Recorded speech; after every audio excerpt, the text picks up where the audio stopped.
Welcome back, ladies and gentlemen, to Ion Energy's channel, Mongolia's first lithium brine explorer, basically powering the electrified future. Joining us here, Ali Haji, the Chief Executive Officer, is going to be giving us some kind of framework from where we've gone from the beginning of the year, what we can expect going forward, and some recent news that was just dropped. So first and foremost, welcome back, sir.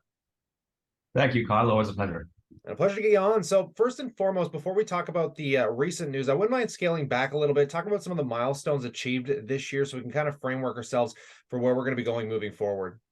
Of course, that's a great way to start for our listeners, both present, current, and future. And I think Urgakh Naran, which is Ion Energy's asset in Dorngovy province, is a 29,000 hectare asset in Dorngovy, as I mentioned, but it's located about 7 kilometers from Delgare Sum, which is connected to the national grid. It is a close basin, it is fault bound, and it has all the similar sort of characteristics that you would expect to see in a salar in either in North America or in Latin America.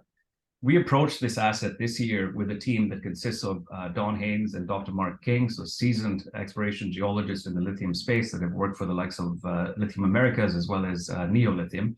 We started off with an auger program that covered the vast majority of the asset. We found anomalies on surface that were significant.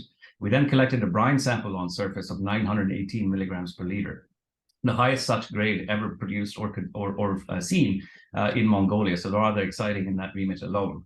We then did 100 line kilometers of TEM geophysics across the entire basin. That gave us a low resistivity zone of 9.9 billion cubic meters at a 0.5 ohm cutoff, 22.7 billion cubic meters at a 6.5 ohm cutoff.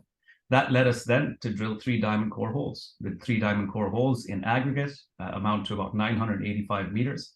We've completed those holes, we've received the assay results, and we're on track to help develop and better understand this asset. But I think it's important for our listeners to know that we did, in fact, also complete water wells. So we're drilling 3 water wells with a 10-meter outstep from our current diamond holes. And those will allow us to better understand the brine, the flow rates. They have steel casings, slotted pipes, they're gravel packed, allowing the brine to flow in. And the results, as I mentioned, of those diamond holes are now in. So we're extremely excited to share that with our listeners. Yeah, and let's talk about those diamond holes. And I also want to iterate, too, that lithium is basically one of the best performing commodities this year. The price is up over 100%, and it's still holding up relatively impressively. And I'm just going to pull this up here. Do you want to just kind of break down these recent results that you just posted today?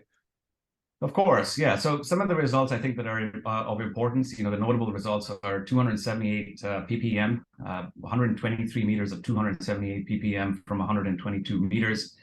Maximum grade reported there is about 832 ppm at UNDH01. UNDH02, we've seen 362 meters over 100 meters from 65 meters, again with a maximum grade of 601.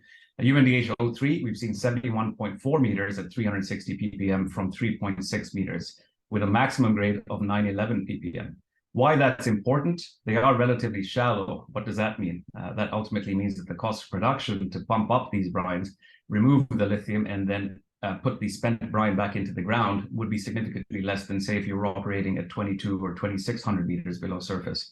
To draw comparisons to North American peers, Albemarle Silver Peak Mine, which is the only brine mine in production in North America today, has an average grade of 121 ppm.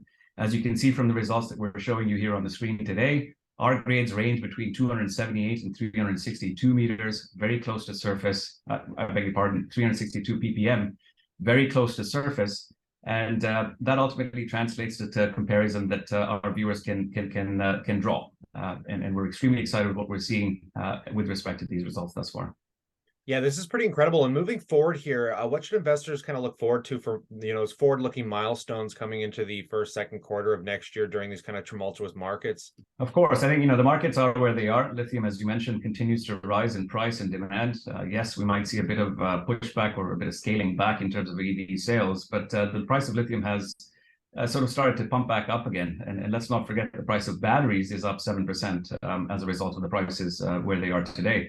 So I think we're going to start to see a fair bit of correction in the price, but of course, the demand for lithium is not going away anytime soon.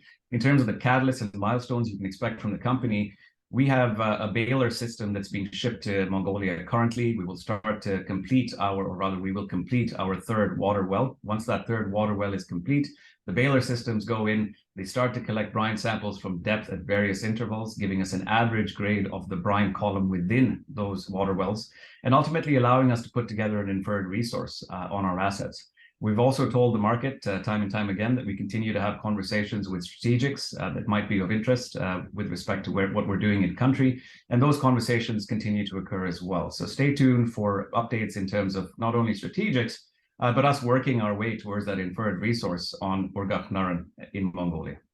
It's going to be fascinating to see how the story continues to evolve here. And I'll pass the question off to the viewers. We'd love to know what you guys think about this in that comment section below. Consider subscribing because obviously as this news hits the wire, we're going to update you here. But stay cool, stay awesome. And as always, we look forward to catching you in the next one.